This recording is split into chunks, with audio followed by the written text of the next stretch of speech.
Hello. Are we live? Are we doing the thing? I haven't done any of the setup once again. I I rarely do. I just go live and see what happens.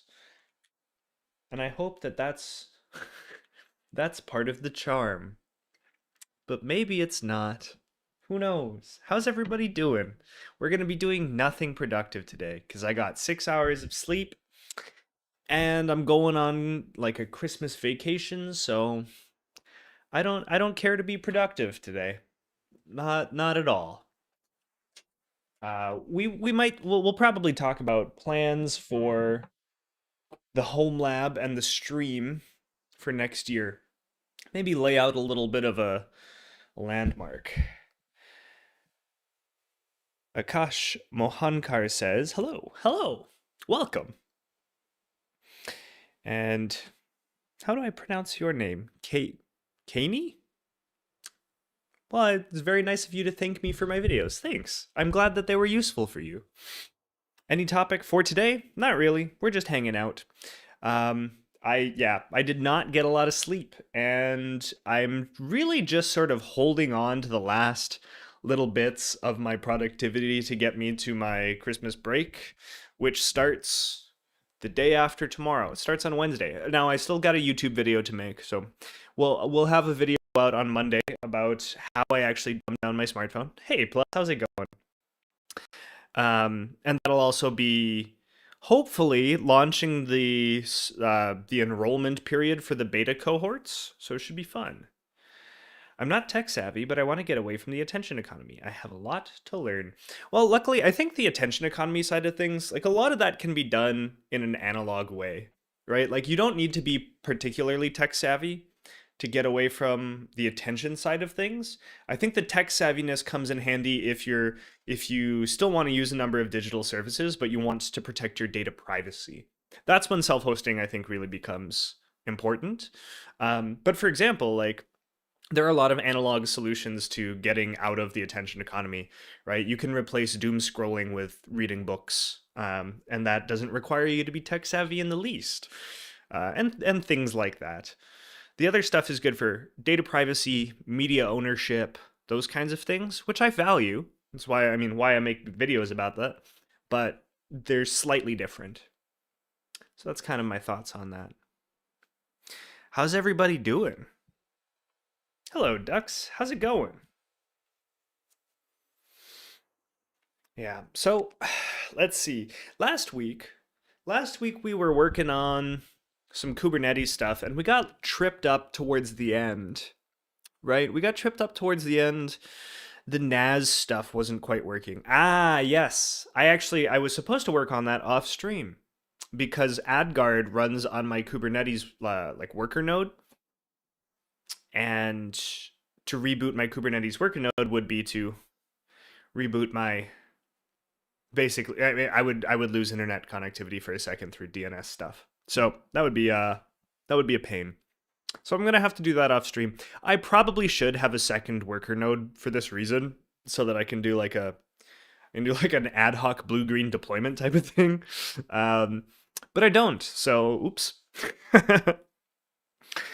Luke says, I recently got a flip phone and an MP3 player. That's fantastic. How's the flip phone experience going for you? I was really keen on it a little while ago, and then I found out it's quite difficult in Canada to actually get your like cell provider to let you use a flip phone. They're kind of a pain. Andrew says, thanks for the tips. I've turned grayscale on during work and added some pop-ups asking about my intentions when I open YouTube. That and limiting TikTok to 30 minutes a day has shown drastic improvement. That's phenomenal. I'm so happy for you. That's great. Yeah, it's really surprising. The grayscale one, like, really shocked me at first that it was so effective, but then it turns out it is. It's also the one people are least likely to adhere to long term. So if you do, that's a good sign. That is likely to have lasting impact. I just got a lot of DVDs from family, but I would like to start hosting movies and TVs so I am in control of what my kids watch. Ah, that is a fantastic goal. Yes, you are definitely gonna like Jellyfin and that kind of thing. Um, So in January, I've been lining up a little sponsorship with Zima, the company that makes Zima OS, which we explored a couple streams ago, which makes self-hosting things like Jellyfin really easy. At least comparatively to setting up a NAS from scratch and all of that jazz. So, hopefully, because I'll be doing a video with their Zima board, which like I'm not going to be taking any sponsorships or anything like that unless I think that the product and software and all of that is actually good. And I can wholeheartedly recommend it to my user base. User base. Sorry, I just got off of work, right? So I'm still thinking about things in like software developer brain. Um, to the audience, to the community. Yeah. So I do think it's a good recommendation, the Zima stuff. I'm really excited to take a look at it.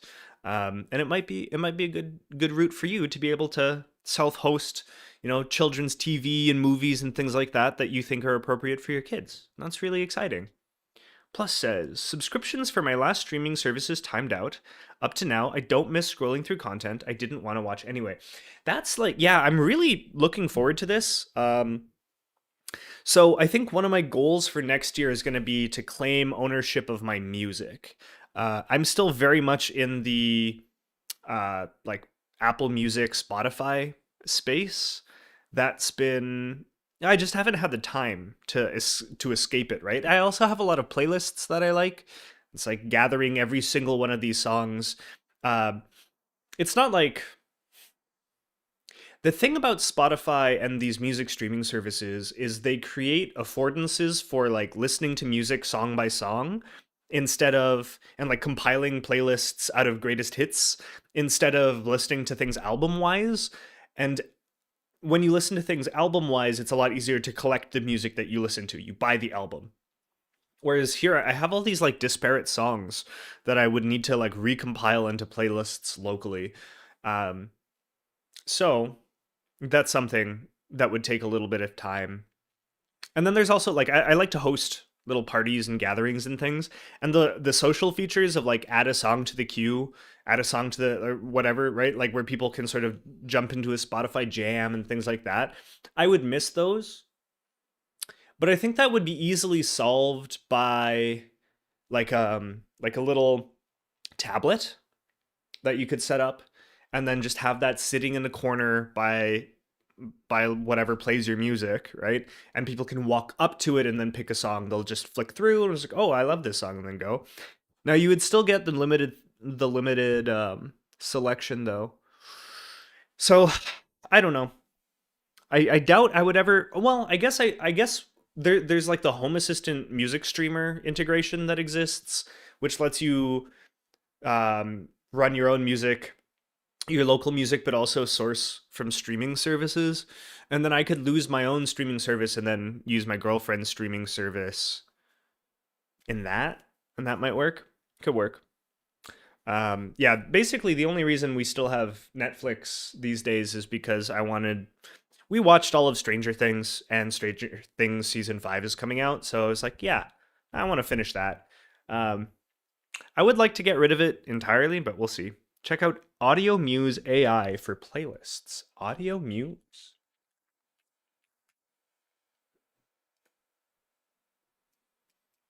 Pro level audio editing. Interesting. Hello, hello. Honestly, love the flip phone. It's a prepaid track phone TCL Flip 3. I think I was looking at the TCL stuff. Where I'm at, you just have to make sure it's at least 4G. It's nice that it doesn't suck me into a rage bait vortex of doom. Yeah, yeah. That's one of the things that I think most people really love when they escape like attention economy things is like Twitter just riles people up, you know? And so it's exciting when people like I think people find a lot of peace when they escape that for the first time, and it's quite nice. Hello, JD Penner. How's it going? Dux says, Nathan, I cut mindless consumption but still can't focus on books. My environment overstimulates me. How do I train my brain to read? That's a good question. Um, First, I don't know much about your environment, right? So it's a little bit difficult for me to sort of weigh in. But I would say, like, if there's any way that you can safely find another place to do some reading, that would be a good approach. You know, if you have a library nearby or some other space like that, a cafe, um, that maybe you can make time that way. Another thing, I guess, would be like if you have some headphones with noise canceling, maybe you can do that. I have some like I grew up an only child and in like a quiet neighborhood. Like it was a house of three, like my mom, my dad, and myself, and both my parents usually worked late, so I had a lot of alone time. I didn't grow up with an overstimulating environment, so that's something that's a little difficult for me to answer. But yeah, I guess my like when I'm feeling kind of like I need a context switch and stuff like that, I usually go out to my library and that helps. My environment in the sense that is that my family watches shorts and like reels, the music simulates me. Ah, fair, fair. Yeah, maybe some noise canceling headphones might help, and then also I think the library thing would be a good approach. All right. Yeah. So,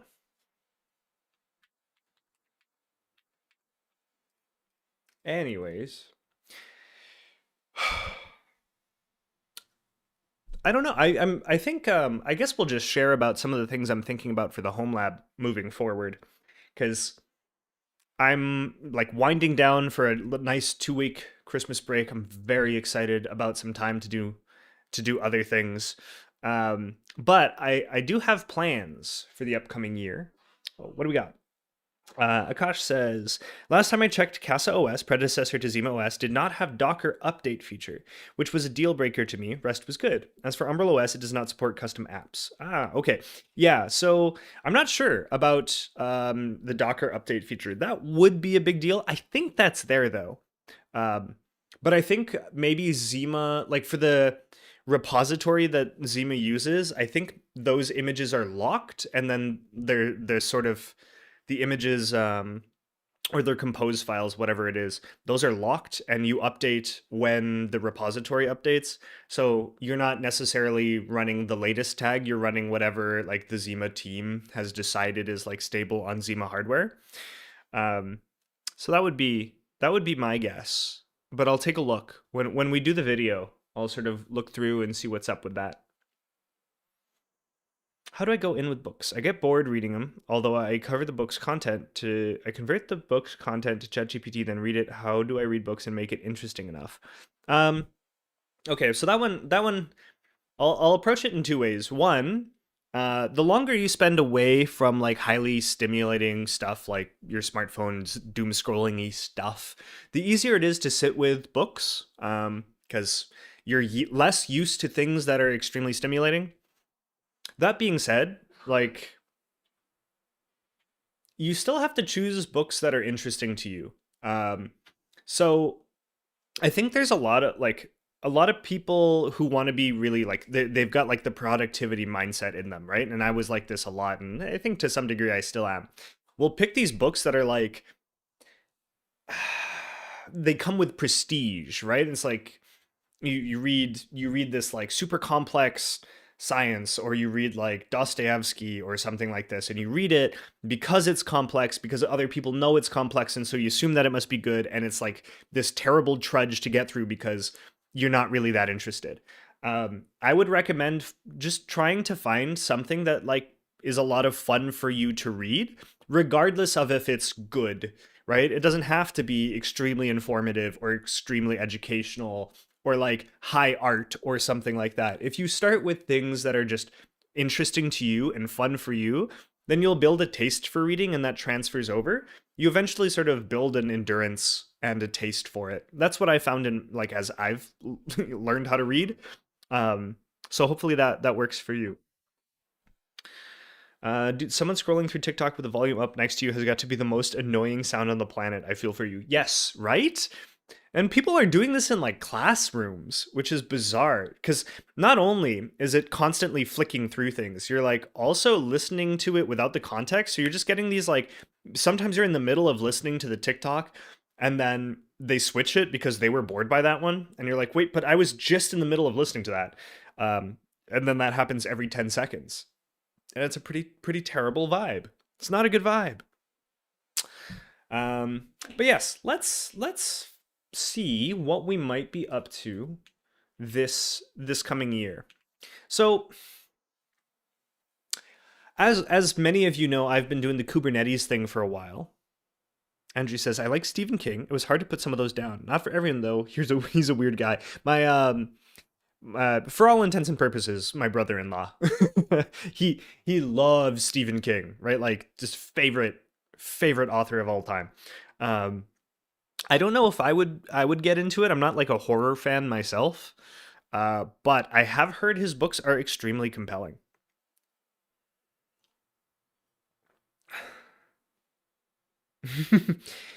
Yeah, it's tough. It's tough when people around you are constantly scrolling. This is something I mentioned in my video about like the my 50 days. So I was very fortunate in that my girlfriend came along with me on that journey, I guess. And so I didn't have to like while I was trying to quit doom scrolling things, I didn't have to contend with her doom scrolling in front of me. That was nice. I mean, not only was I not contending with her, I was like she was with me, and so it made the whole process a lot easier.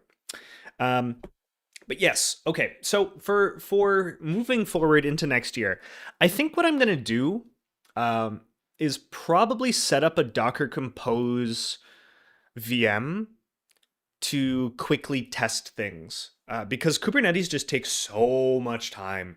Maybe I'll get better at Kubernetes things, but there's two reasons I want to have a Docker Compose stack for my home lab.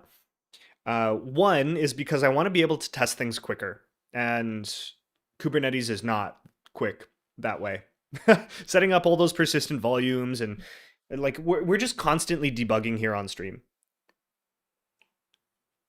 So I would like to be able to explore self-hosted options faster. The other thing is, I think most people are going to go down a Docker Compose route.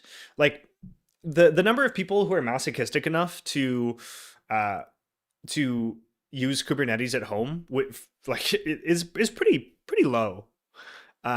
So that's not very accessible if I want to do tutorial style stuff. So probably gonna go Docker Compose, and I'll probably stick around with Umbrel or Zima as well. And so when I'm doing tutorials, I'll be like, here's my Docker Compose, it's up on my GitHub, take a look, you can copy paste it, good to go, here's the commands, cool. And then I'll say, if you want a quicker solution, you can try like Zima OS or Umbrel OS, you can do this click install, here's the quick configuration, boom, good, right? I think that could be really cool. Um, and yeah, that would help me start to explore some of the self-hosting options and make YouTube videos on them without like having to solve complex Kubernetes problems every single time I want to talk about a new thing. Like getting book lore running last week, it's not done yet, right? It's not done yet. And like, let's say, um, let's say I want to make a video. Having like 5 hours of debugging to do to get a service up and running is just like not tenable. So yeah, that's a thought. Plus says, I love reading the beginnings of Stephen King books. The middle part still has some tension, and in the end, it's like Rendell Flagg dies because of something as trivial as a paper cut. Hmm. All right, Duck says, Nathan, how do you personally approach learning something new? For example, if you were learning topic X or skill Y, what would your learning process look like from start to mastery? Um, Good question. That's a really cool question. Uh, well, let's see. It depends on how much I care about the thing and how much time I have to devote to it. So usually, hmm, this is tough. What is my approach? Well, a couple of things I like to do, assuming that I care about this thing deeply and have time, is I like to start with foundations and fundamentals. I try not to be like egotistical. I try not to like jump too deep into something right away. So, for example, as I'm learning Linux stuff, like it would be easy for me to assume, well, I don't even know how do I articulate this? Hmm. Okay, I think maybe I can address the core this way. I like to alternate back and forth between doing something and formal learning. So I like to do a project to experience what it's like to use a tool, whether that be Docker or Kubernetes or Linux or something like that. And then once I've like played around with it, and sometimes that's through a tutorial with a little bit of like just messing about in between. So if I'm following a tutorial, often what I'll do is I'll pause and then I'll go, okay, I see that they're doing this here, but I also can do something else. What what would happen if I did that something else? And why would I choose to do this instead of that? So I'll ask that as I'm going through a tutorial. And then when I'm done the tutorial, so this is what I call project-based learning, then I do formal learning, which is like reading the book on the topic. And I like to alternate back and forth. So I don't just like I don't only do projects and I don't only read the book. I like to do a little bit of practical projects stuff and I like to do a little bit of formal learning and I alternate back and forth. There's reasons for this. The project stuff, I think the project stuff lets you know what it feels like to actually be doing something. And so things will break and things won't behave the way that you expected them. And all of that's, normal for that process. And then the whole time you're like, why? Why doesn't it work the way that I expect it to? Blah, blah, blah. And then you finally finish something and you feel good about it. You have a win. And then when you switch to the formal learning, what happens is all of those questions about why get answered in the formal learning. If you start with the formal stuff though, you don't have any grounded experience, you don't have any experience to ground it in. And I think that makes the formal learning just like not stick as well. So that's what I would say about that. Is Umbrel similar to Unraid? I think so. I haven't used Unraid yet, but it's kind of like a NAS operating system. Well, Umbrel doesn't feel very NASy. It kind of expects that you have a NAS, and it's more like a self-hosting operating system than a NAS operating system.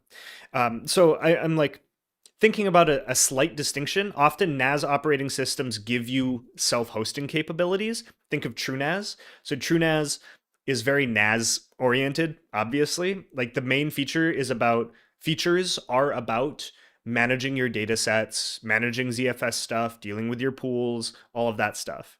And then you can also host apps. Whereas Umbrel doesn't have a lot of the NAS stuff. It doesn't deal with storage a lot. It kind of expects that you have storage elsewhere and that you will mount the storage in some way. And then it gives you tools for hosting. So there's a slight distinction there. Project-based learning. Thanks. No problem. But remember to read the book, right? So if you're learning Python, go write some Python projects and then read the book on how to write good Python code, right? So do a bit of both, right? That's gonna solidify your understanding. All right. What else? What were we talking about before this? We were talking about projects. Yes. So I'm gonna do some Dockery things. I think that'll be fun. I guess the YouTube channel has been getting a little bit more noticed by interesting sponsors. I've had a lot of like, just random stuff from like cold emailing nonsense in my emails.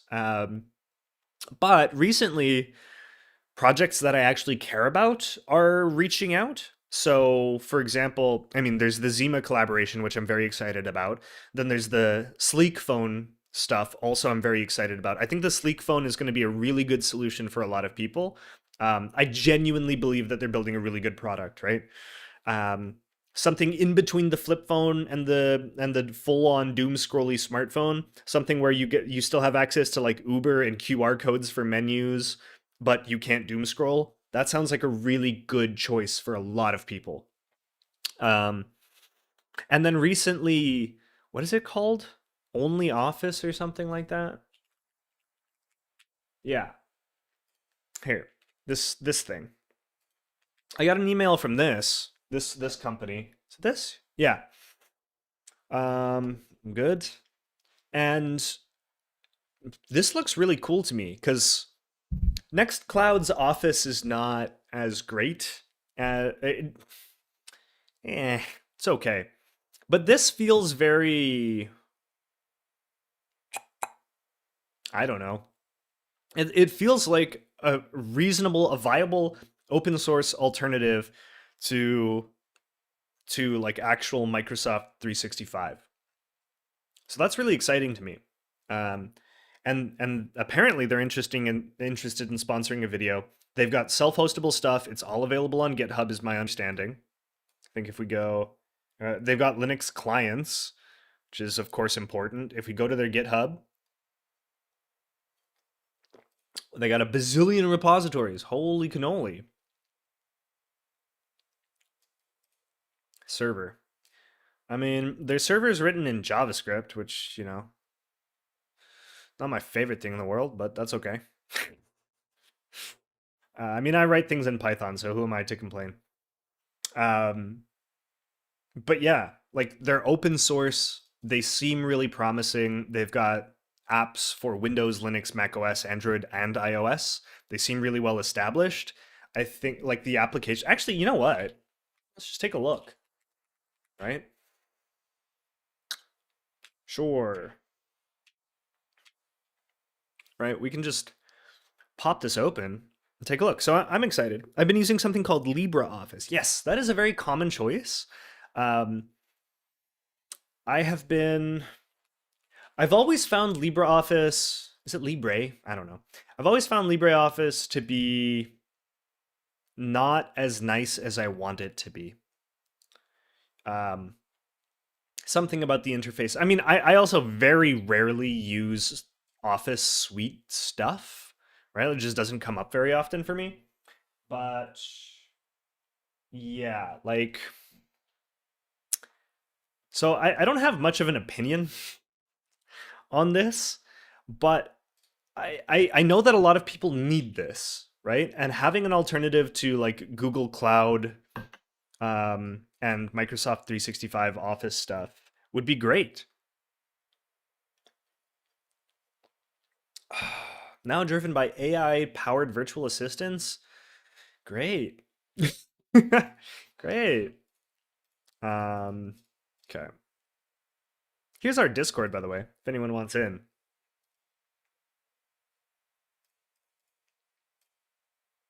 But yeah, so I'll probably get book lore up and running. I'm still deciding what to do with my Zima board. So let's take a look. Zima is launching. Gross. Yeah. Yeah, I'm not like I don't know. I'm like a middle of the road kind of person on the AI thing. I think uh I don't know. I feel like it's naive to take a strictly bad or strictly good approach or like mindset to most things until like a little bit more information is borne out. But I am kind of annoyed by people like companies just jamming AI into everything all the time. Um, yeah. Any plan to get Docker certified associate? I hadn't thought about that. I hadn't thought about that. Maybe. I was gonna go straight from I was basically my game plan for certifications here. My game plan was gonna be or is um Linux, like LFCS, then like a network plus, and then a Kubernetes one. Those are my three. I guess that's not Zima the drink. Is there a drink named Zima? No, I'm just having coffee. Um, yeah. So that was my goal because I want like a at least a basic understanding of networking greater than I have currently, but I don't need to be like a Cisco certified network administrator or something. Um, Obviously, I want my Linux background, and I think once I have those, I'm happy to jump into Kubernetes land. Like, is it naive to think that like Docker is just not that complex? Like, I feel like I can professionally interact with Docker to a satisfactory degree without a certificate. But Kubernetes, like the formal learning of understanding Kubernetes, I think is going to make a big difference. But that might be naive. Good question from Kevin. Would you start building a home lab when you are renting? I am renting. I am renting, and I am building my home lab. Yeah, hell yeah. Don't let that stop you. Like, home labbing is good for learning, right? And whether or not you're renting is irrelevant. I mean, I understand. I understand where you're coming from. You're like, is it worth doing all the work to set this crap up if I have to move? Um, and I'm like, eh, yes, that is annoying. However, the alternative is delay learning and all of that fun for 2 to 3 years or however long it takes to get a mortgage. Um, there's no way I'm doing that. right? So I think if you think it would be fun, have at it. Network Plus is not too bad. Docker is very chill overall. Okay, cool. Yeah, I I keep saying this time I'm really gonna do my Linux thing, right? Um, and then I get like very busy with work and with YouTube, and it's just really hard to make consistent time to learn about to like study for a certification. Oh, as a big update, I don't know how many of you were reading. I don't know how many of you were here for last stream, but last stream I was under the like things happened at work, and I was under the assumption that I would be unemployed next year. Miraculously, that is not the case. My contract has been renewed full time for the entirety of the year. So I will be continuing at Autodesk as a research engineer, and I am just so relieved and so excited to be doing that. Every time I mention Autodesk, I have to say nothing I say on stream or the YouTube videos or anything like that. None of my online persona has anything to do with any sort of affiliation with Autodesk or represents its whims or intentions or whatever ever at all. Okay, I'm just doing my own thing. Um, but I really like working there. I think it's a great place. It's a really good fit for me. And next year, uh, I'm probably gonna get to mentor and onboard a bunch of the PhD interns, and that is like the dream job for me. Basically, building infrastructure for PhD researchers and like mentoring them through and guiding them through the compute infrastructure side of things. That's perfect. I'm super excited about it. So that's gonna be great. What do we got? Do you think Linux cert is important for software dev jobs? Ooh, good question. Good question. So okay, first off, right? I'm in like year one of my official career. Prior to this, I was in academia, right? So taking career advice from me is somewhat silly, right? Like, you know? So I'll say that. But I will give my opinion because I love to talk. So I do think especially depending on where you are in the like the hierarchy of programming languages. Like if you're writing C, you should know Linux. You should know operating system principles, right? That's, I think, fairly clearly the case. If you're writing a bunch of like Java and Python or JavaScript and Python and stuff, like it's not as important. But it's always useful to know computing essentials, right? To know the foundations of computing. And I view the foundations of computing as like your operating system stuff and your network. If you have an understanding of these two things, that's just going to make everything more intelligible to you. Um, but on that note, like I don't think having a Linux cert is gonna like move you from intermediate software engineer to like senior dev, right? Like I don't think that's the move. Um, Probably. So I don't think it's the kind of thing that gets you recognized, but I have zero experience with that. I imagine there are better ways to make use of your certifications in time if your goal is to be a software developer.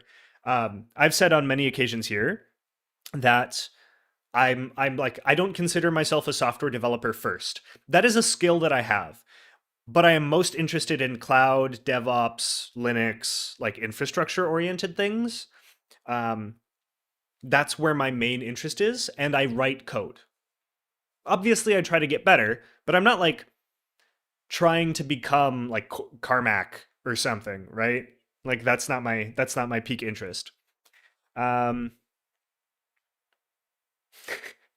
what do you work? What do you do for work? Oh, so I work in the research division, which is really cool. So research engineer means basically I write software and handle cloud infrastructure and stuff that helps the researchers deploy their prototypes and things like that and do training and crap like that. So I'm actually nowhere near any of the products, right? So I don't work with any of Autodesk's like main products. But yeah, do you have a PhD? No. So I dropped out. I did about 2 years, and I realized that I'm a much better engineer and I much prefer supporting and reading about research than I do conducting my own research. I like to say I'm a better engineer than a scientist, but I love science. So that's where I stand. So yeah, I dropped out of the PhD in year two, and then I found myself at Autodesk, and it's been really good since. When you hold a Linux shell close enough to your ear, you can hear the sea. Yeah, yeah, it's yeah, accurate. Luke says, as an artist, my only experience with Autodesk is Sketchbook. Back when I was playing around with digital painting, seems like good software as far as I can tell. Yeah, like I've heard. So I'm not product side, but I've heard nothing but good things. Like Autodesk frequently gets voted like the one of the most ethical companies in the world too, which is really nice when you work there. You know, I feel respected. My time is respected. My work is respected. The people are nice. We do cool things. Ah, you know, like I don't know. I feel like my generation is really what how would I describe it? Disillusioned with a lot of corporations and working for corporations and all of that, right? Like there's a lot of this like why am I working so hard for the bottom line of some vague corporation and like the bonus of some CEO. But I don't feel that way working at Autodesk. Um I hope they don't get mad at me for talking about this so much. I might dial down this talk soon just in case. I haven't said anything bad, but I don't know how much I'm allowed to talk about these things. Um, but yeah, I like it a lot there. An interesting idea for a video would be using OpenCode or Claude Code to set up the whole home lab. What research do researchers do at Autodesk? I'm not able to think of any. So that I think might be getting too close to some of the NDA stuff. Suffice to say, it's really cool. It's really cool stuff. I'm very proud to support the brilliant researchers there. AutoCAD 2002 was the first crack I was actually paid for. Nice. Um, yeah, so I use a little bit of AI for home labbing, but I tend to avoid it because this is like a hobby and because I want to learn stuff very closely. Um, and by forcing myself to do to write out all of the YAML and things like this myself, I feel like I learn more. And I think that was really borne out when I last week when I was dealing with the Kubernetes manifests. They made sense to me, and that's because of a lot of work that we did last time I was dealing with Kubernetes. Won't get you fired. Oh, no need to apologize. Yeah, you feel free to ask any. I mean, I said ask me anything in the title, right? So ask me anything. I'll just if it might get me fired, I just won't answer. Yeah. So where were we? We were looking at Zima board. I love getting sidetracked. It's a good time. So yeah, they're sending me one of these, and I'm pretty hyped. Um, this seems to me like a Raspberry Pi on steroids. Giving Claude Code access to a K8s cluster sounds like a disaster. Yeah, I think if I were to do Claude Code Kubernetes, I would make a separate cluster. That cluster would be like a kind cluster, right? So it's kind is like Kubernetes and Docker. So I can have that just put away, and then um, and then you could kind of let Claude do whatever it wants, and if it breaks it, it breaks it, you know. So yeah, they're sending me this Zima board, which looks really cool, right? It's got a lot of really nice specs. Let's see if I can. Where are the specs? Explore more? No, give me the hardcore specs, man. Here, here. Just give me a list. Okay. Well, it comes with the Intel N150, which is a great little processor, spiritual successor to the N100, which, if you've been watching my channel and stuff for a while, you know I love because they're very power efficient and very powerful. So, I mean, for a mini PC. So, really excited about that. Great, great processor, 16 gigabytes of LPDDR5 RAM. So this is again more low power, fairly quick. That's great. Gives you lots of room for your Docker containers. Um, and then there's a bunch of other niceties like, oh, maybe if I go to order now, or maybe specs. Specs. Okay, so they're sending me this fella, the best of the two, which is just a little extra RAM. Now, one of the things, oh, and more onboard storage. One of the things that is interesting about the Zima board is when you compare it to other mini PCs, this is like a tiny amount of onboard storage. But I think that's intentional. I think that's because they intend for you to treat this like just a super powered Raspberry Pi. And so instead of giving you like a lot of mini PCs do, 512 gigabytes of NVMe drive, they're like, hold on, just put your operating system on here. This is just a compute blade, right? Put your operating system on there. This is just going to do compute. And if you want storage, go do NAS things, right? That makes sense to me. And I think that's a very reasonable distinction to draw. So I have no problem with this. Also comes with 2 SATA ports. So I'm probably going to run a little like mirrored pool here of two little hard drives. I think that'll be nice. 2.5 gigabit Ethernet is, of course, great for home labbing. Would love to see 10, but that's like, I don't even run 10, so there's no reason for it. Also, when you get up to 10, you're dealing with heat and stuff, from what I hear. So, yeah, and add JBOD to it to server in as. Yes, exactly. This is really exciting. The PCI 3.0 slot, right? You can they've got a picture of it. Like you can just plug a GPU into that sucker, and then you could do local AI.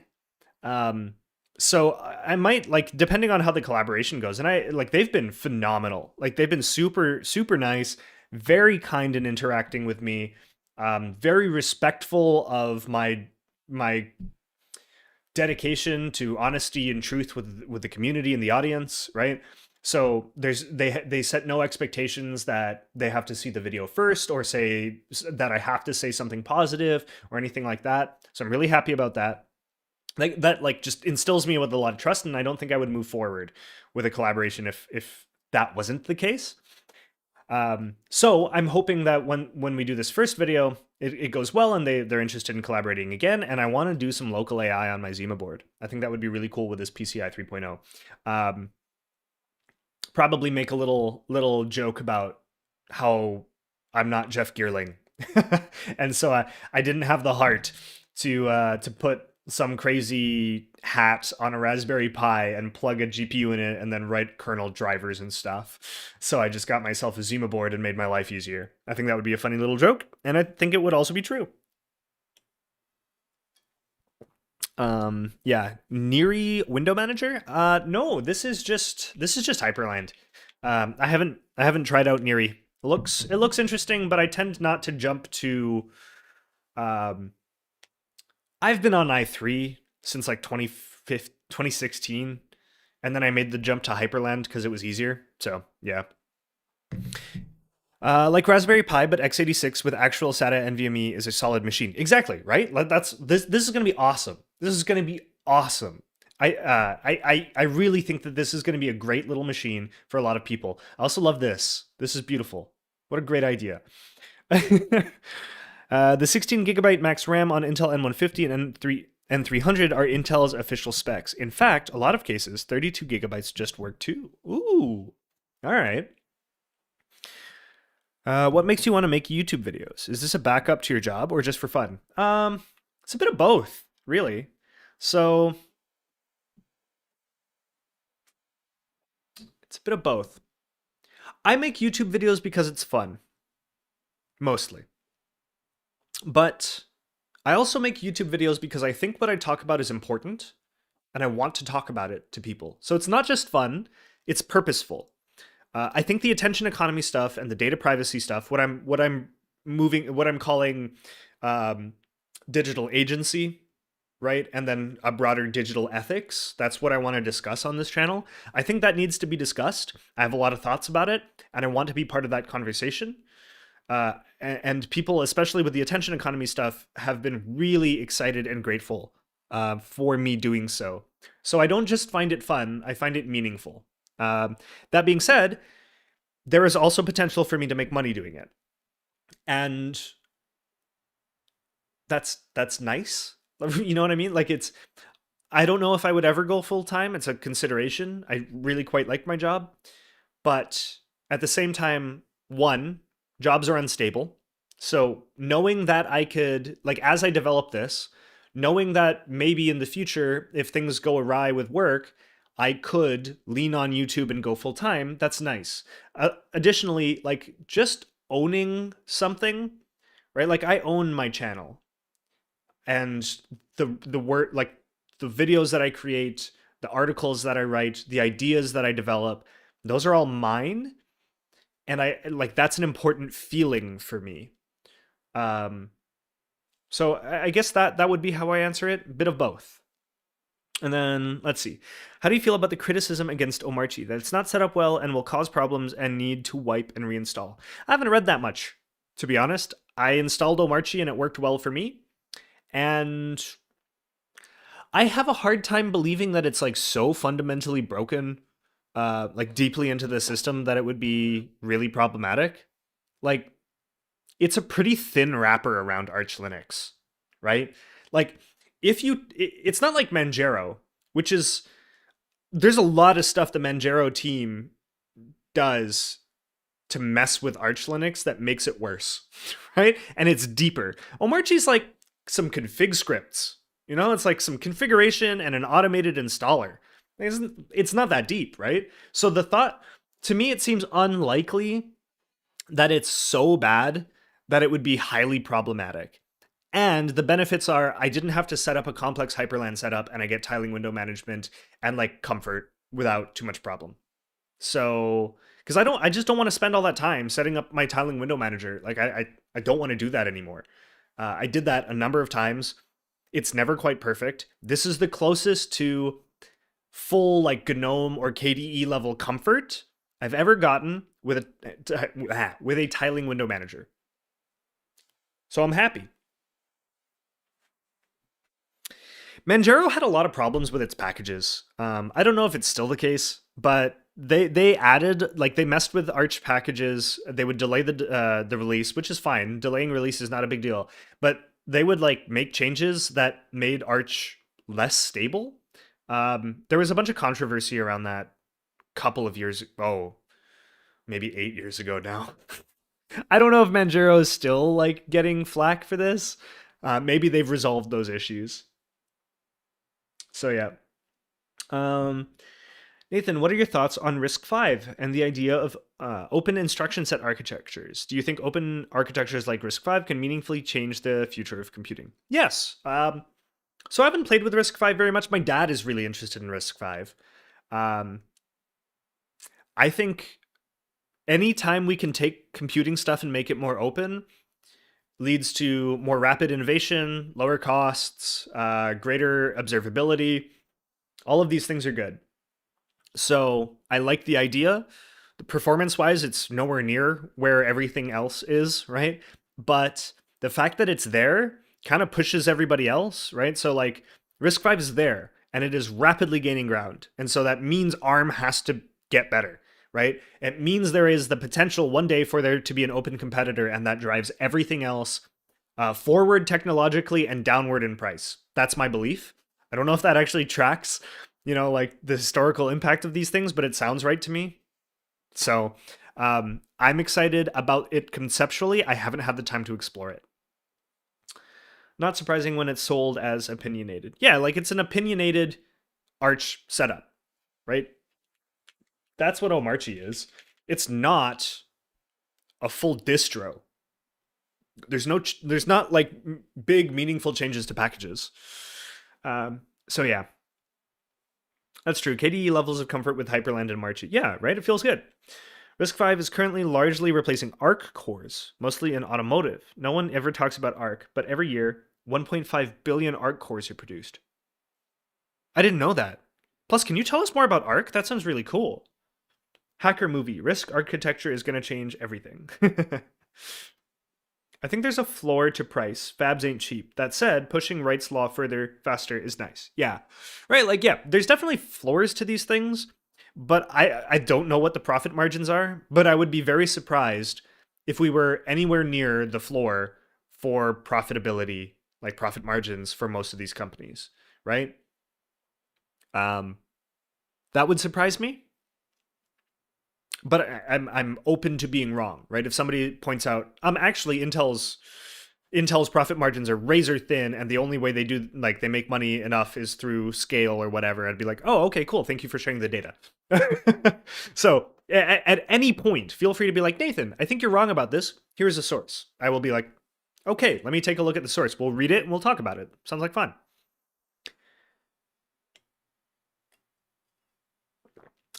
Poor Oliver. Yeah, always live when I have class. What class are you in right now?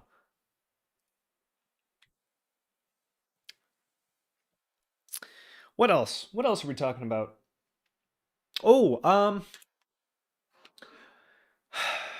now that I'm working full time again, or I will be next year, that means that I'll have a little bit more money for doing fun things with tech. Basically, we were going to be scrounging next year for. So I was going to be doing like, I don't know, at best like Kijiji, eBay dumpster haul videos of home labbing stuff. But now we might be able to do some more interesting stuff. So I might do a video on like the Gabe Cube. That could be fun because I do love the Linux console idea. I made one of my first, I would say, like successful videos was on Linux Linux gaming console vibes. So looking forward to that. Psychology. Ooh, big psychology fan over here. Very cool. Um, the Intel Management Engine is a mini X3 that runs on Arc core. Every Intel desktop or server CPU contains an Arc core. Interesting. Okay. Anyone, Jay is cozy says, anyone here use memos for stream of consciousness notes? It shows entries like old Twitter with search function and uses a contributions calendar similar to GitHub. I don't know what that is. That sounds kind of cool. Let's take a look together. Memos. Oh, this is kind of cool. Why memos? I don't use this, but it is cool. I like the idea. Text note, quick idea, attachment. Huh. I mean, I like the interface right away. That's kind of cool. I like the calendar thing too. Huh. Live demo? And Dan, I see your question. Oh, wait. No, it's first Alex. I see your question, and I will happily talk a little bit more about Nix soon. Um, okay. Public. Huh. Planning a Miyazaki marathon. I like this. This is cool.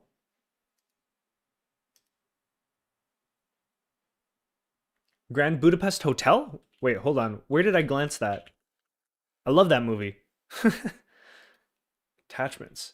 This is such a fun way to handle notes. This is so cool.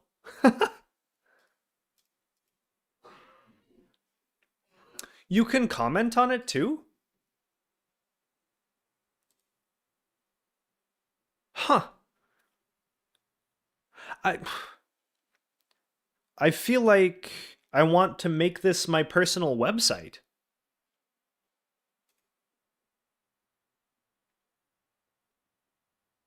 Like this looks like just such a cool way to share with people in like a Patreon-esque way what to do. That's really cool. I mostly do I mostly paper these days for memo type things. So like this is my wallet, which is also just a little notebook, and I keep a pen with me, and that's how I handle memos. But if I were still in a like largely digital workflow for this kind of thing, yeah, that looks awesome. Really cool. You can give access to different users, and you can. Is it federated? That seems like the kind of thing that would really benefit from being federated. Um, do you ever think you'd go further down the Linux rabbit hole and try out Nix? Yes. So we did one stream on Nix one time. Um, and I was starting to see the value. It seemed really cool. I'm a big fan of declarative systems. I use Ansible. I use a lot of infrastructure as code stuff. Making Linux essentially infrastructure is code-y feels right to me. But I have no need at the moment to switch my workstation to anything else. So I won't be doing that with my workstation. And my home lab is Kubernetes based, and my self-hosting is likely going to be Docker or Zima based. So I don't have a route into Nix yet, but I don't think I could avoid it for long. It does just seem really cool. Okay. Context. Mini-X is a Unix-like teaching OS from way back in the day. Its author and Torvalds famously engaged in flame wars re-Linux kernel architecture. Interesting. Apologies to my NeoVim brothers, but I recently started using Emacs, and damn, it's actually nice, especially for REPL languages like Haskell or even Python. Name dropping Haskell and Emacs at the same time. That's so many points. Holy. Okay, so I've always wanted to spend some time with Emacs, especially for org mode. Org mode seems like something I would like, but again, I just do so much on paper that I haven't had the need, and also NeoVim and Markdown has been plenty for me. I would love to hear more about your Emacs experience, because I've always just been on the brink of like wanting to be convinced. But learning Emacs feels like you're learning a whole new shell and like environment. It's a lot of complexity. It's so much bigger than Vim. So much bigger than Vim, right? It feels like you're learning NeoVim and a new like bash and a new terminal shell structure and tmuxy thing all at once. And that's just a lot. But it really cool.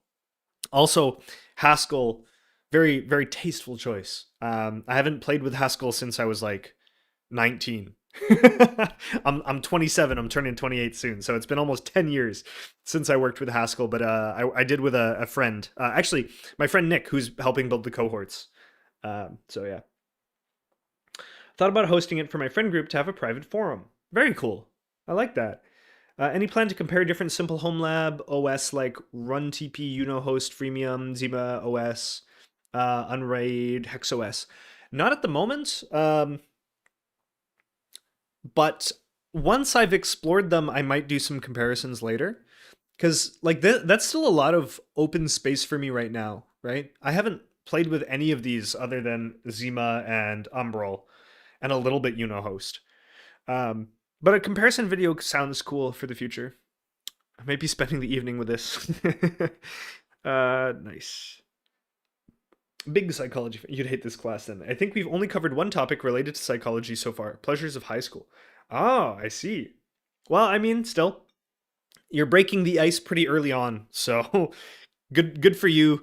Especially if you're if you're tech adjacent, the fact that you're like open to I don't like calling them softer sciences. That's not quite fair. But like a lot of people who are in tech are then they're against literature and arts and things like that because they're not as concrete.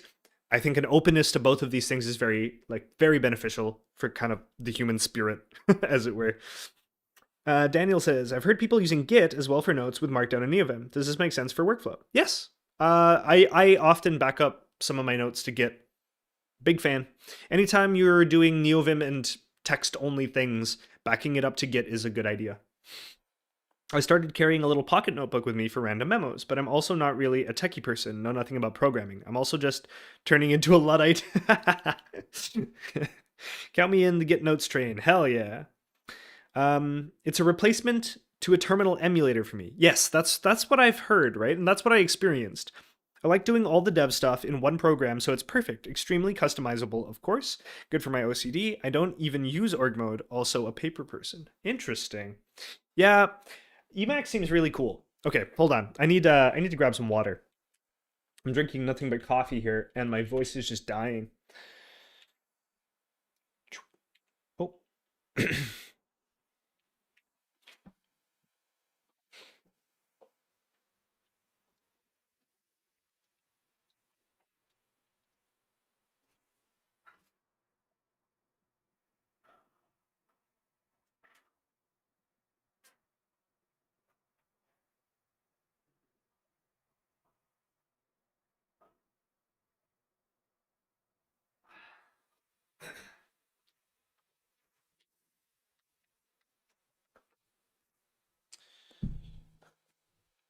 Where was the Discord link? I shall drop it in the chat.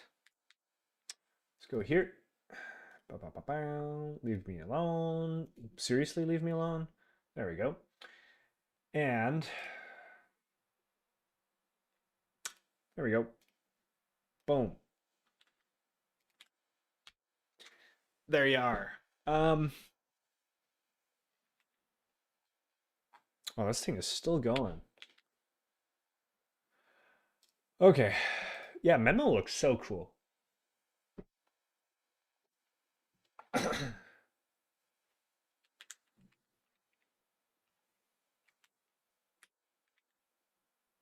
So, what else? What else are we talking about? What else is coming up, coming down the pipeline? Um, hmm, I don't really know. Do you all have ideas for next year?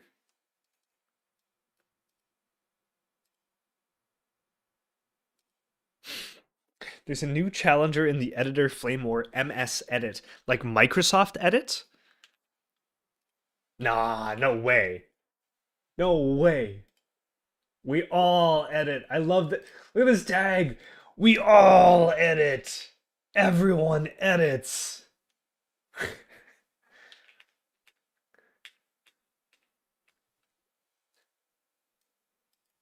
Okay, wait. This is like MS DOS, the original edit?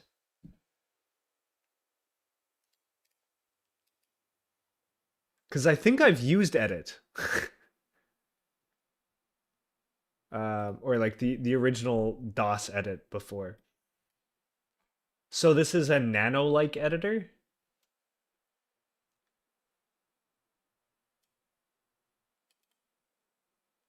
Cool. Console editor for Linux by Microsoft. No shot. Okay, we're testing that right now.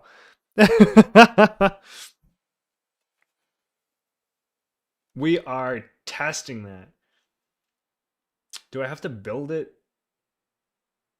I don't want to build it. Arch Linux. Yay. Edit? Okay, hold on. Rep Microsoft.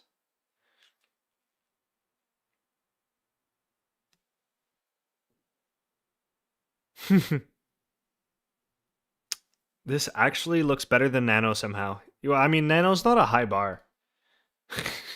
Home labbing is going to be hard on budget next year due to RAM. Um, I imagine so. I haven't been paying attention to I haven't been paying attention to the RAM stuff, but I hear it's bad. Uh, so yeah, any the whole like if it's built in Rust, it's simply better is just I don't. Am I the only one that finds that kind of annoying?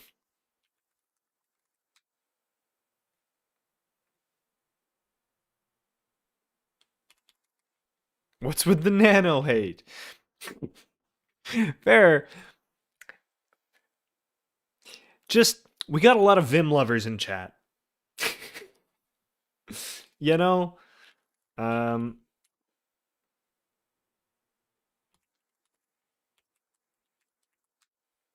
there we go. MS Edit.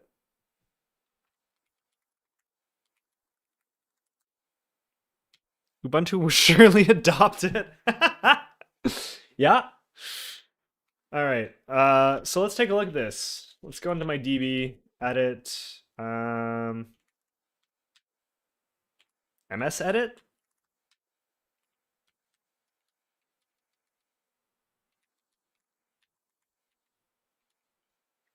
Can I click things? How does this work? Control E. Yeah, this feels like Nano. What did I just do? Create a new file? Okay. Open file. Control O. Wait a second. Is this fuzzy find? No, not quite. Okay. Well, maybe. No. Okay. Uh, it's not bad. It's not bad. Control, close file. Close. Okay.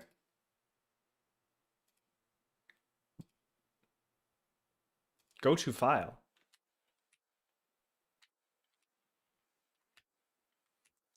Are these like my open buffers? You can toggle. All right, that's not bad.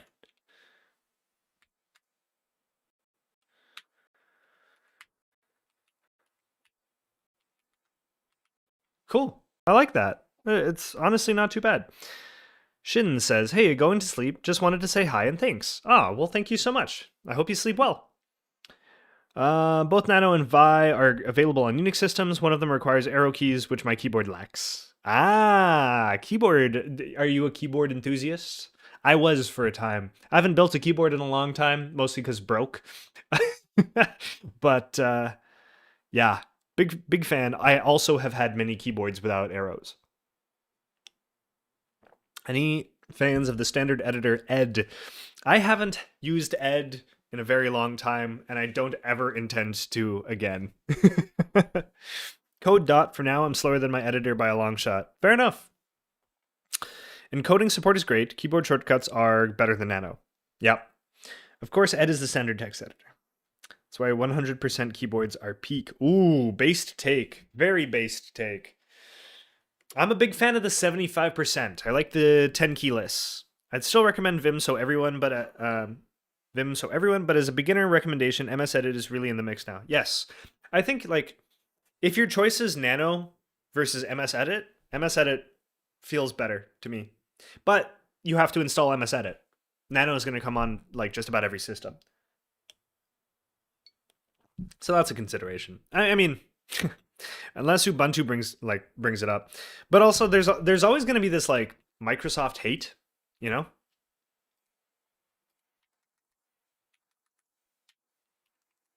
Okay. Whatever. Cool. Do we play with Emacs? We do that right now?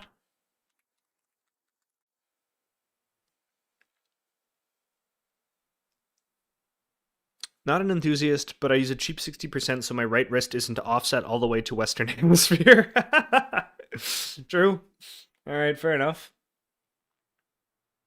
What is all this then? Oh, I just said yay. My main is TKL, but I have 100% too. 100% slightly too big for my daily use, but it's always a treat when I have space. Fair.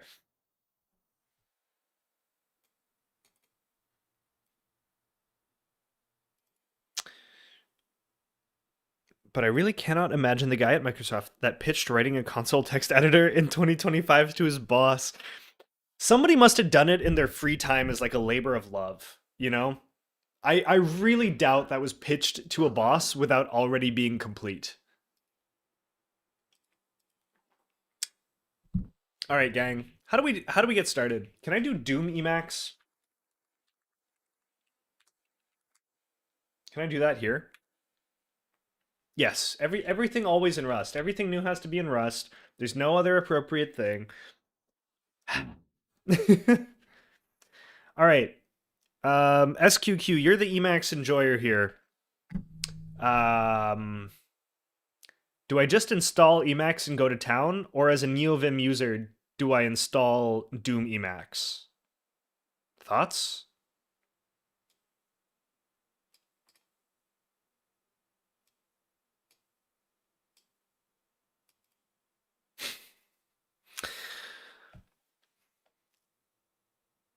I trust Microsoft is about as far as I can throw them. Nano Vim keybinds are already burned into my brain, and it's easy to enable syntax highlighting and line numbers in Nano if you really want to use it.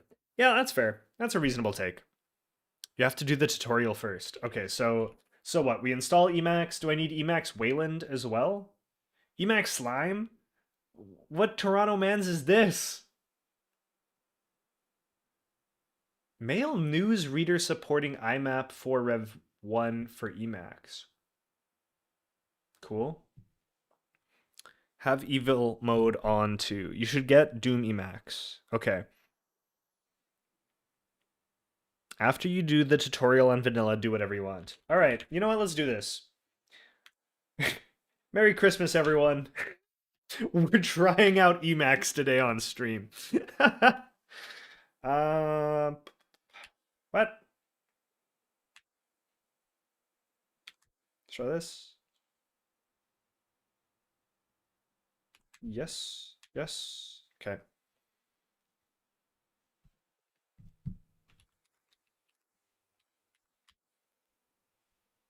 Holy bejesus, that's awful.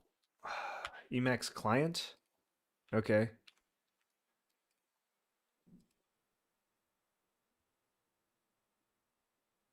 How do I make it bigger? Control plus doesn't work. Gang, I'm not gonna lie. Read mail.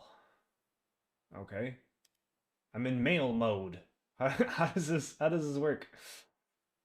Somebody help. Oh my god, somebody help. He installed the wrong one. No. Okay, okay. All right, all right. This is fixable. Is it dash R? Yeah. All right, tight. Yay, Emacs Wayland. Boom. Boom. Okay.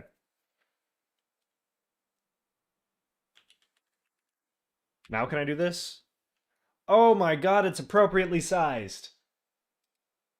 Fellas, we are in it to win it now, baby. Customize Emacs. Custom themes. Deeper blue. Oh. Modus vivendi.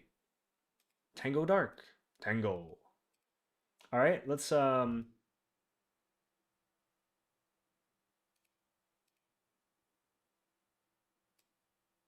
sure. We're doing this. Okay. Control X, Control minus.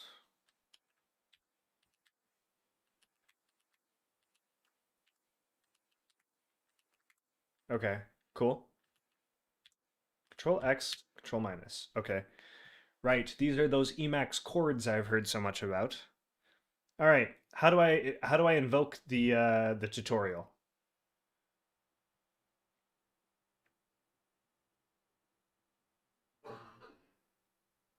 GNU Emacs? Okay.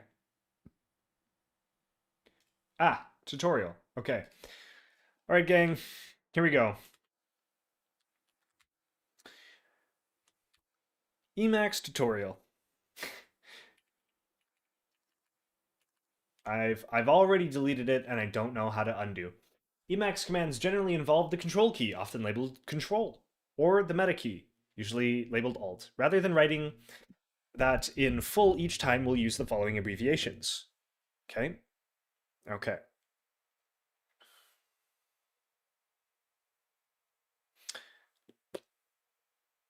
Okay. To end the Emacs session, Control X, Control C, 2 characters. To quit a partially entered command, Control G. To stop the tutorial, Control X, K. Control X, K. Default tutorial. I see. Okay. Yes? Tutorial?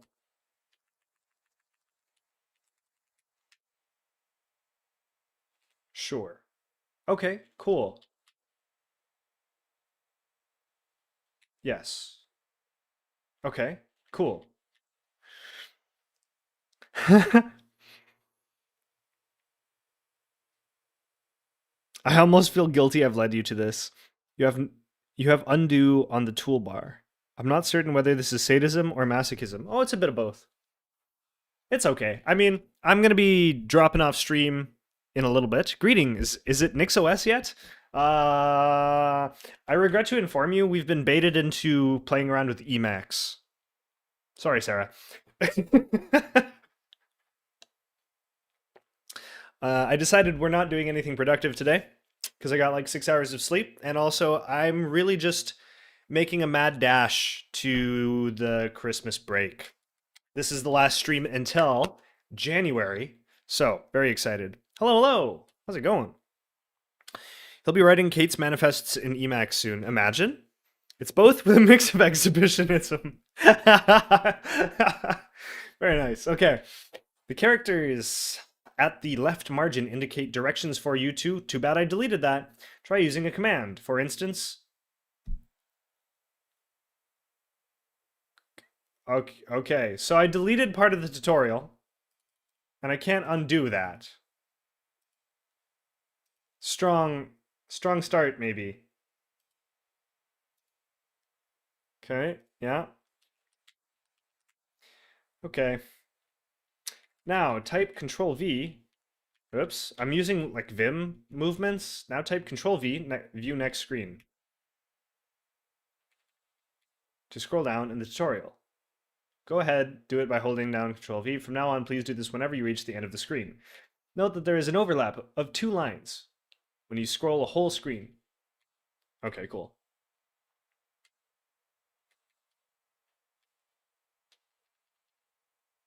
The first thing that you need to know is how to move around from place to place in the text. You already know how to move forward one screen.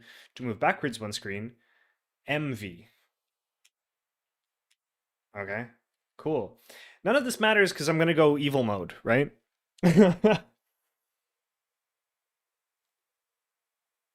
Did you say NixOS? So I guess Merry Christmas and a Happy New Year to you, future Nathan. Ah, thank you. The command written there was Control V, I assume. Makes sense. Okay. Basic cursor control. I mean, I'm just gonna be switching to evil mode, right? So does it matter?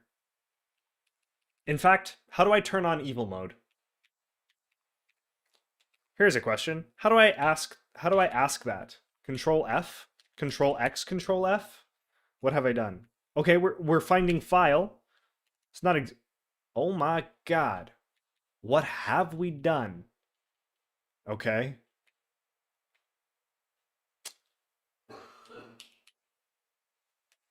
Okay, so that starts from the oh. Oh my god. There's so much happening. This tutorial is still useful for buffer, window, and file management, which is the same in evil mode. Right. Okay, well, I'm gonna do this. Oh no. Now I have so many things open. Why am I doing this? I just want to close things, which was Control X. Was it Control K? No. Control XK. Wait, I was right. Ah, it closed the wrong one. All right. Control XK. Kill buffer. Default. Yes. Okay, now we're back to the tutorial. I don't know why. I guess there's a difference between the windows and the buffers. I don't know. We're doing great, gang. We are doing tutorial. Okay, yeah. No, we got this. What's happening. Basic cursor control. Okay, so the tutorial is taking exit Vim. Can't exit, indeed. So buffer, window, and file management. So I'm gonna skip past basic cursor control. Because I don't care about that.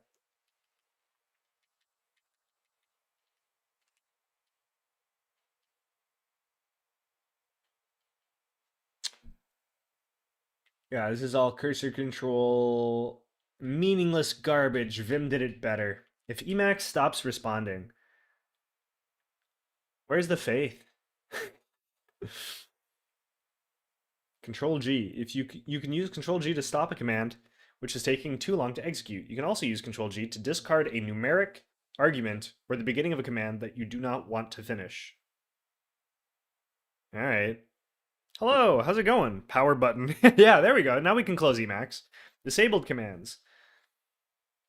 Some Emacs commands are disabled so that the beginning users cannot use them by accident. Are you serious? If you type one of the disabled commands, Emacs displays a message saying what the command was and asking you whether you want to go ahead and execute the command. What? What does this do? Downcase region. It is disabled because new users often find it confusing. Here's the first part of its description. Convert the region to lowercase. Okay. Cool. To cancel, yes to enable, space to try the command just once, bang to enable it, and all disabled commands for this session. Okay. Windows. Control X1. Emacs can have several windows, each displaying its own text. We will explain later on how to use multiple windows. Right now, we want to explain how to get rid of extra windows and go back to basic one-window editing. It is simple. Control X1, one window. Kill all other windows. Okay. Move the cursor to this line and type CU 0 CL. Okay. Type Control HK, Control F. See how this window shrinks while a new one appears to display documentation on the Control F command. Type CX1 and see the documentation listing window disappear. Okay. Hello, Jack. How's it going? All of these movement commands work in shell, though. Hello, what are you doing? I'm playing around with Emacs. I got baited into this, to be completely honest. I don't know why I'm doing this, but here we are. Jack says, just dropping in to wish you a Merry Christmas or Happy Holidays, no matter what you celebrate. Oh, thank you very much. But also to all the others. Well, thank you very much. Same to you. Merry Christmas and or Happy Holidays. I hope it's a good one. Okay. I'm just gonna use Vim. Undo. Also gonna Vim this. Files. Why did I say that like Mr. Smith? Files. No, that wasn't it. In order to make the text you edit permanent, you must put it in a file. Otherwise, it will go away when you exit Emacs. In order to put your text in a file, you must find the file before you enter the text. This is all called visiting, okay? Finding a file means that you see the contents of the file within the Emacs. In many ways, it is as if you were editing the file itself. However, the changes you make using Emacs do not become permanent until you save the file. Like buffers. I loved your video on social media. Ah, thank you very much. I'm glad you liked it. This is so you can avoid leaving a half-changed file on the system when you do not want to. Yep. Even when you save, Emacs leaves the original file under a changed name in case you later decide that you changes were a mistake. That sounds annoying in Git. See you, Jack. Have a good holiday. Sarah says, in other news, I now have written a vulnerability management tool that works even through unrelated code changes. And for giggles, the signing algo is PQC. I don't know much about PQC. Dilithium, though. Dilithium? Dilithium. I've heard dilithium in a number of sci-fi movies and things. Dilithium is it the dilithium sphere in Galaxy Quest? Is that what they call it? I forget. Okay.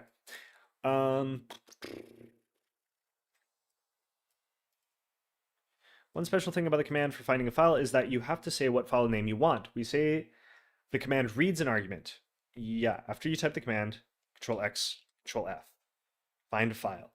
Okay, let's do db slash. I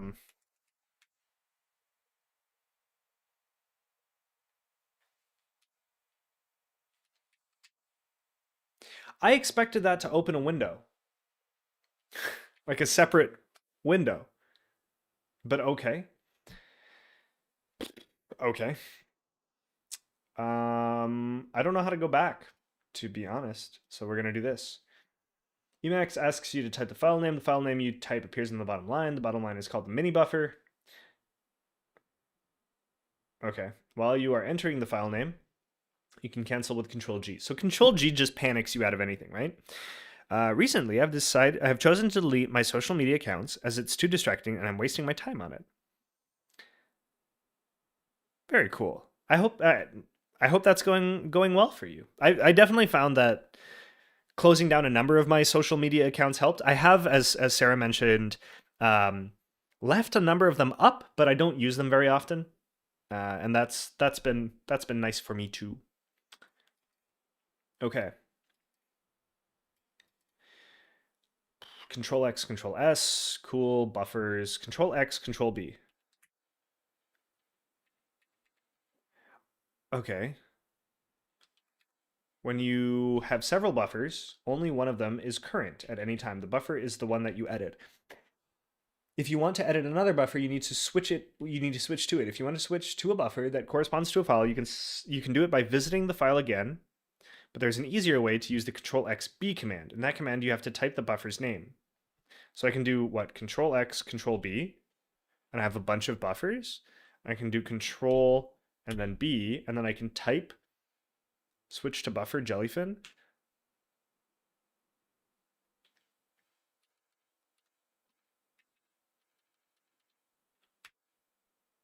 Ah, okay. So and then we've got tab completions, which is pretty sweet. Okay, cool.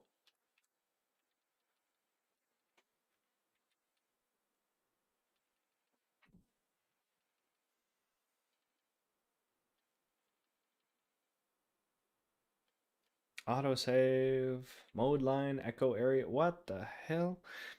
Removed all meaningful content from them. Yes, right. Searching. I assume I can just do this. Search, Emacs. Cool. Multiple windows. Okay, this is what I'm interested. Now Control X2. Okay. Into two windows. Both windows display this tutorial. The editing cursor stays in the top window. Control MV to scroll to the bottom window. What? To scroll the bottom window. Ah, Control X O for other to move the cursor to the bottom window. Okay. Use Control V and MV in the bottom window to scroll it. Yeah. Keep reading these directions in the top window. Type Control XO again to move the cursor back to the top window.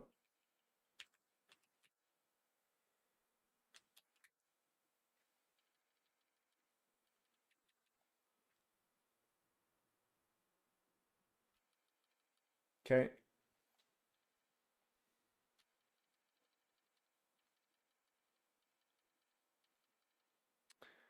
Here's another way to use Windows to display two different things. Type Control X4 CF followed by the name followed by the name of one of your files, and with return. See the specified file appear in the bottom window.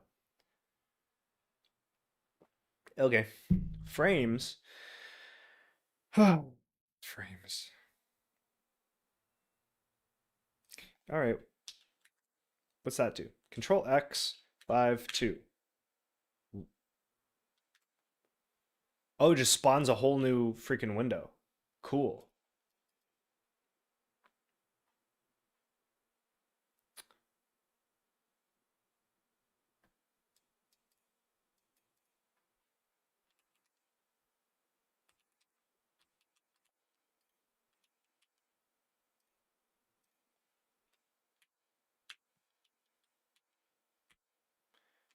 All right. Well, we've done something.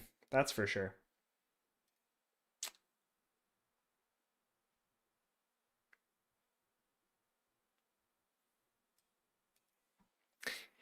That's yeah. Control H. We've there's some Emacs, I guess.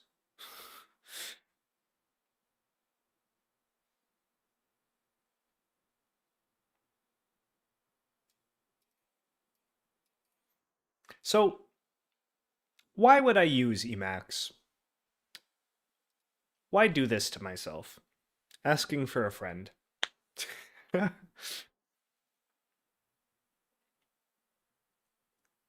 Especially because I don't write C code very much.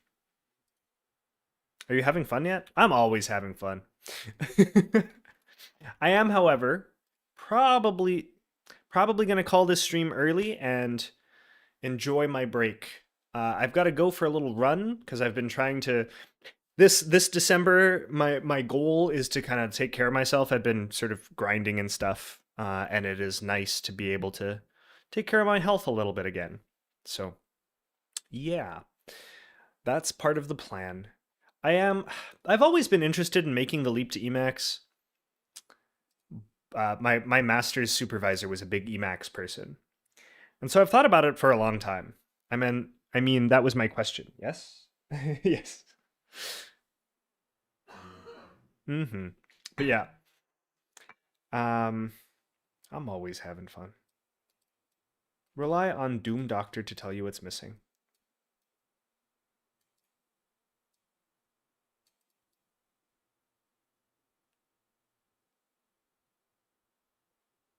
Hmm. But I had coworkers who were big on Emacs org mode. That is the thing I hear about the most. Okay, well, so we did some Emacs. We did some Emacsing. Can I just do this? Yeah, it seems like I can. Cool. Yeah. Andrew says, I'm gonna go work out too. Have a good run. I hope your lungs are full and your legs are light. Oh, what a nice phrase. I like that.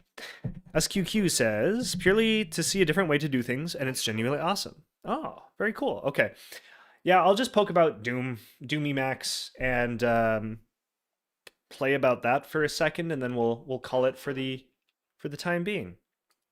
I have Nano and VS Code, so I just don't see much point. Yeah, I mean, I have this sort of I get interested in these things and they seem like fun, you know? And I guess that's part of why I do the YouTube channel is to justify doing things like this because it's not particularly productive. It's not particularly skill building or anything like that. Like, there's nothing I could do in Emacs that I can't do just with like NeoVim and the shell and a bunch of other stuff. Where like I can achieve all my computing stuff with the editor skills that I have. But as SQQ said, I'm just like, I don't know, just to find out. Just to find out.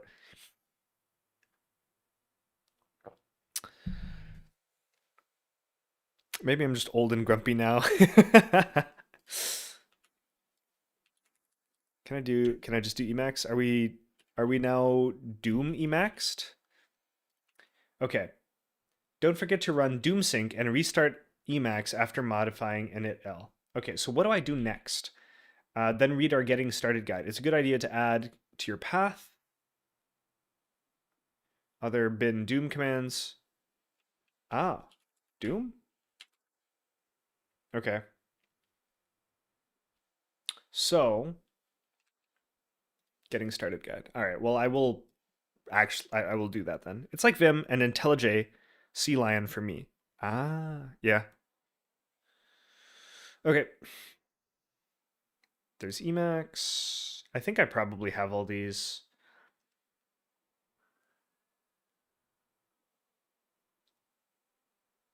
My friends would make so much fun of me if I actually made the switch to Emacs. Not in like a mean way or anything like that, but I think they would just go, "Seriously, dude? Seriously? Like you needed another like old Unix tool? You really like that was the that was the play?" Like, yeah, yeah, it was. Okay. Next is to install Doom Emacs, the bin Doom utility. The utility is our new best friend. It won't spot you a beer, but it'll shoulder you much of the work associated with managing and okay. Can I do this then? I don't have it yet. It's not in my path. So doom.d. That didn't get set up. Oh, wait, am I in the wrong place? I haven't done doom install. So what have I done? There should be an emacs.d slash bin. There isn't. Okay. Well, so this didn't happen, it seems. But it seems it did. Okay.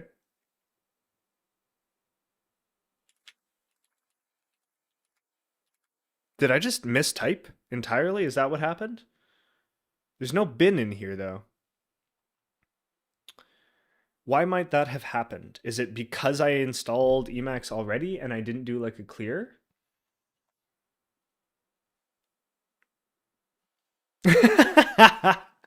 Dan, that's hilarious. Yeah, give it 3 months until Nathan's moved to the woods and installed OpenBSD on everything with a CPU.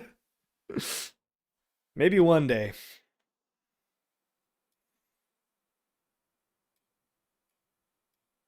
Okay, see, their install instructions here are different from their install instructions there.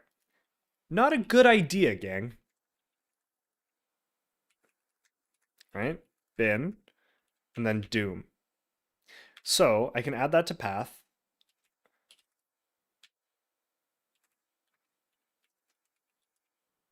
So I think we did this. Doom doctor, doom upgrade. Oops.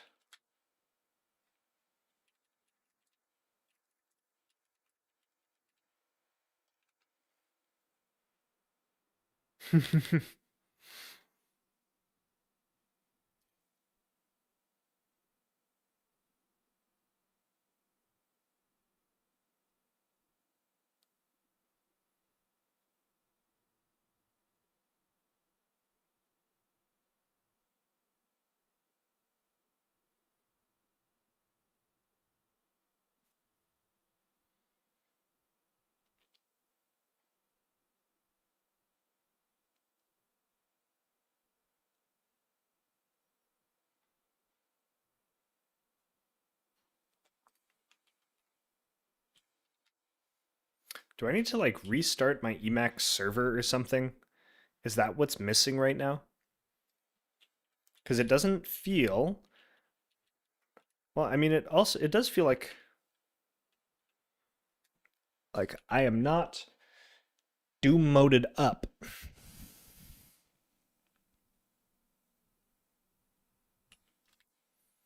Delete. What are we deleting? Net. Hello, everyone. Hello. NetBSD having an MMU is for noobs. I don't even, I'll be honest, I don't even know what that means. Restart Emacs for changes to take effect. Ah, that's the problem. Can I do this?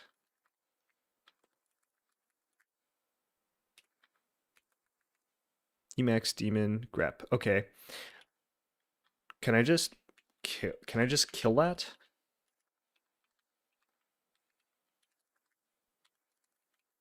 Is that correct? So now there's no. Well, I expected that to work, to be honest. Oops. Memory management unit. Ah, okay, makes sense.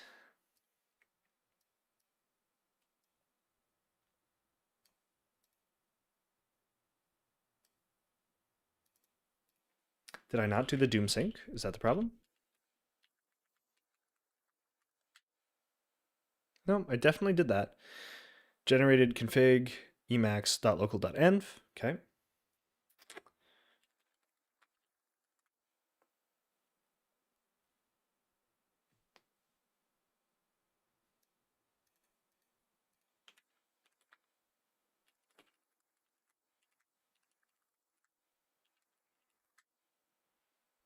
Yeah, that's what I've been doing. So why is my Emacs not updating?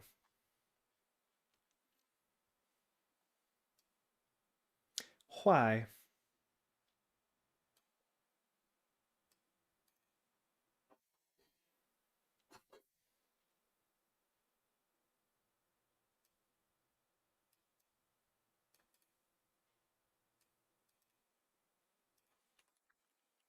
See, because that did not get created. There's no emacs.d, and doom install has not created a .doom.d. I'm feeling like the documentation is not up to date, potentially. Damn, what are we doing? We're playing around with Doom Emacs, and it's not going great. Hey Nathan, new sub here. Wanted to ask about your notes. Do you have a video specifically where you go into the structure of how you take notes, like your network devices? I only saw a glimpse of it in one of your videos and found it quite useful. But I wanted to know how you structure some of your notes. Great videos, by the way. Very refreshing content on YouTube. Ah, thank you very much. My notes approach is pretty rudimentary, and it is not as clean as I would like it to be. I'm not I'm not as organized as I should be, but basically I keep these markdown files in a directory in my home, just called DB, and then I keep it flat. I don't create new directories. I think probably the best example of this is going to be like the Debian NAS, or not, possibly not. Let's see. What else? What's a good one?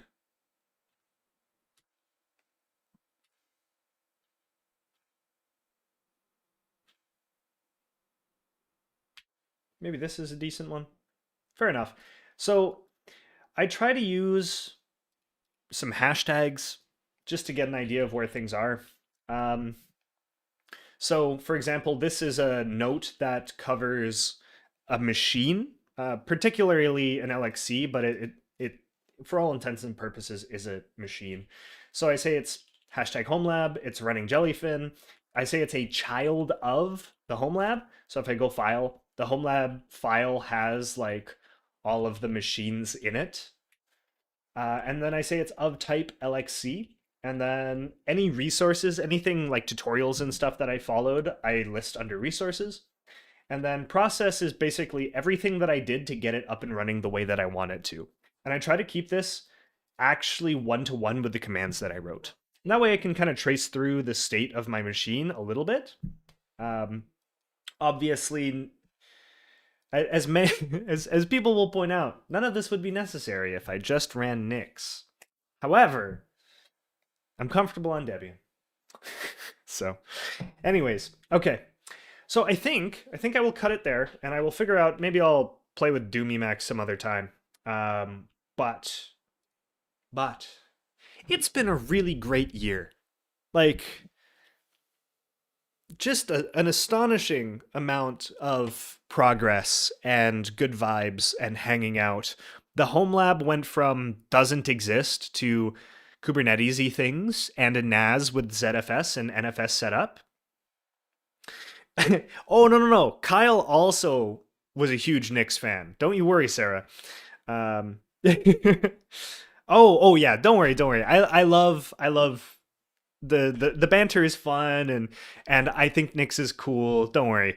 There's no bad vibes there. But yeah, what was I saying? It's been a great year. So I'm this is sort of my end of year wrap up, and I want to just summarize all of the cool things we've done. So basically, I did have a couple of videos out before the start of 2025. I think I had maybe 4. But 2025, there was a bit of a lull in the middle as I was like managing to get myself employed. Yes, we're wrapping up the stream today.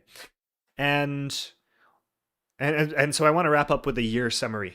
Most like just because I like to. Sometimes you get anxious in your head about not making enough progress, not moving fast enough, and things like that. And I've been trying to reflect on growth and like how much progress and stuff can happen over longer time frames.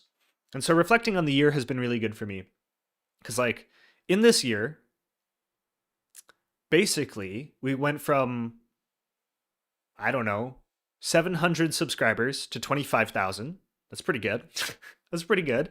We made a lot of really like videos that I've gotten a lot better at making videos and found myself like a place, like a niche that I think is really good for me and for this community. I think people are finding value in it, and I'm really excited to keep making contributions. I think I've gotten better at video making. The home lab has gone from no home lab to Kubernetes. We got AdGuard running. We're doing Proxmox things, so I got comfortable with virtual machines. I like see Jellyfin's running, right? And I have more than one user through Tailscale, and they're all watching Big Buck Bunny because DRM circumvention is illegal in Canada. So it's all Big Buck Bunny all the way down. And um, what else? What else have we gotten up to? I went from PhD to a job. That was a big leap for me. Um, oh, and also some good news. I did actually get my contract renewed. There was like a miscommunication. So if you weren't here at the beginning when I talked about this, it turns out I am hired full time all of next year, and that is a huge relief for me. I'm very happy about that. Not just as a relief, but I'm excited for the work that I'm gonna get to do. So that's big news for me. Um, yeah, I don't know. The home lab's going great. The attention economy, like progress and like the development of that is part of what we create here. The community has been super fun to talk to. Like I love how the stream community has gotten has like I love that there's regulars and we chat and I recognize you and we get to hang out. Like it like you know, feels like popping in and chatting with the friends, and that's really cool. Um, so yeah, thank you for sharing the notes. Merry Christmas and have a happy New Year once it gets around. Ah, you too. Oh, Dux, is it your birthday? Happy birthday! I'm glad. I'm glad you we got to hang out. Dario says, "Hey Nathan, just a quick question. Do you use a digital calendar? If yes, what good options are there in terms of self-hosting?" I have a excuse me.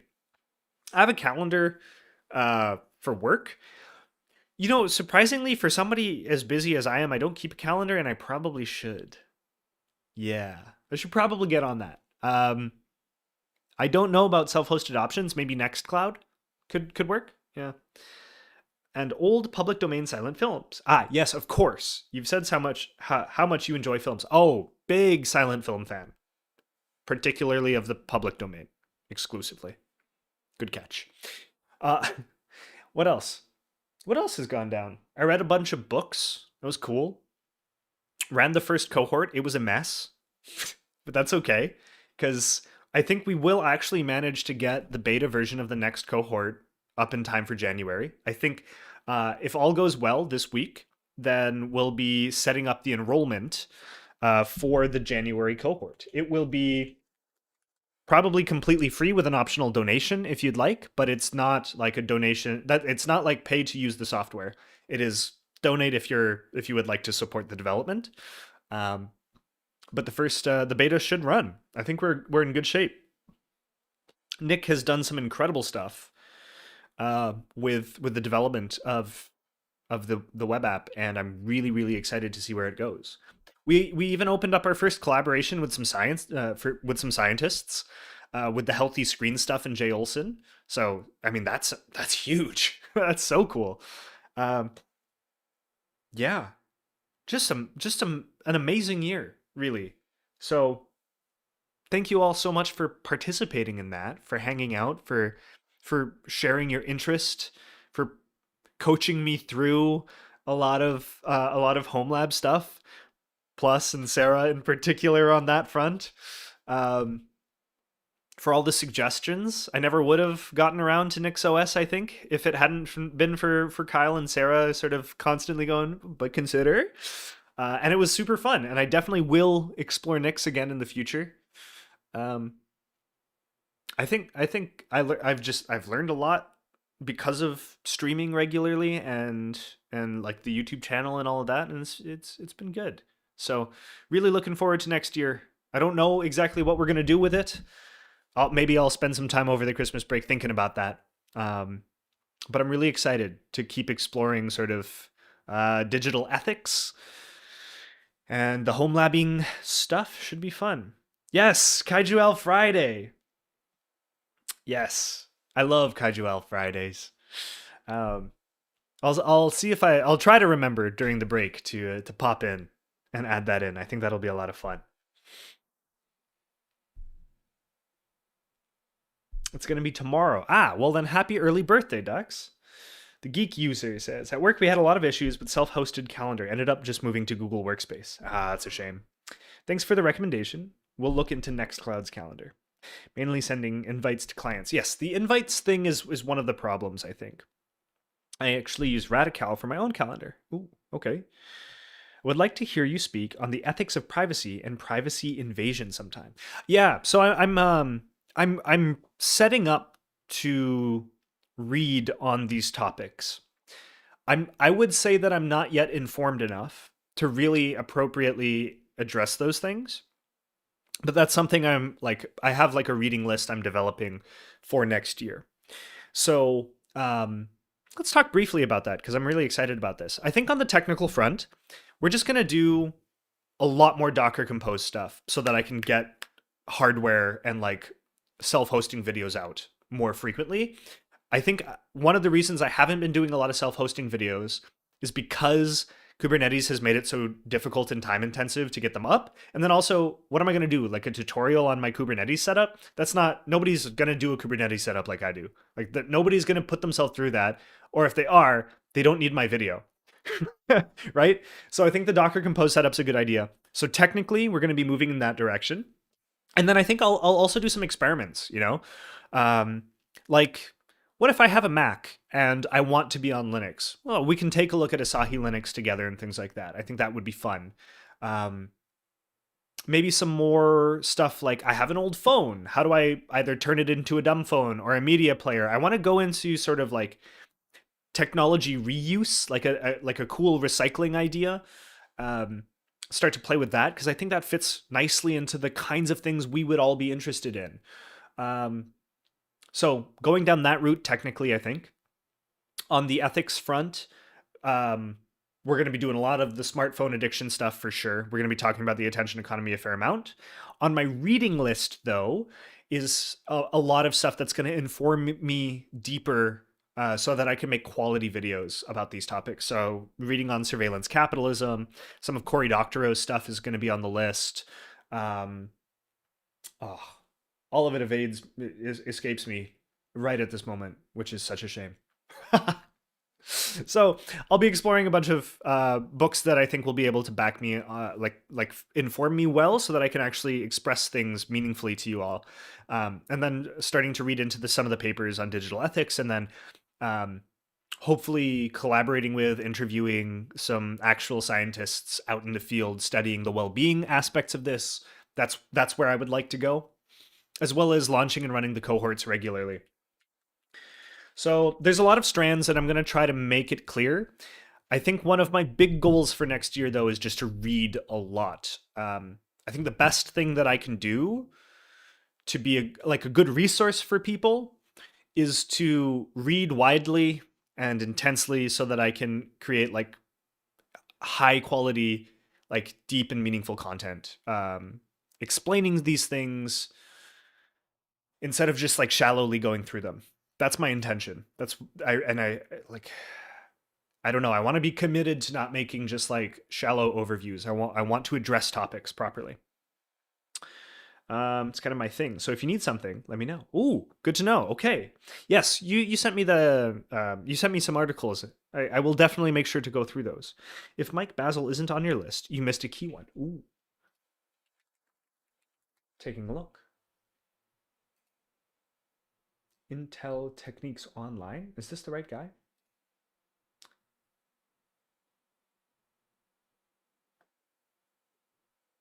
Seems like it. Sort of back. Let's.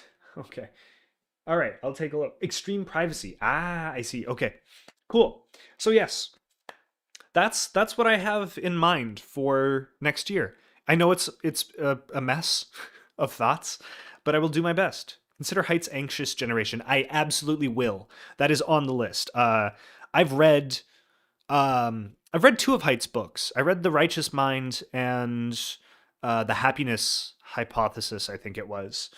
I think The Anxious Generation is probably a good one. I also he appeared on a really big paper coming out soon. That's like something like 120 different scientists from across many countries their consensus on the current state of like problematic smartphone use research. Um, so I've got my eye on height. Yes. Okay. Cool. So I'm really excited about next year. And one nice thing about having employment is that I have like this. I have a patience to go through this at the pace required to address it well, because I'm not like racing to get videos out to try to make money. Instead, I get to just like address this at the pace that is required, and I'm very grateful for that. So, anyways, okay, everyone. Thank you so much for a fantastic year. I will catch you in the new year.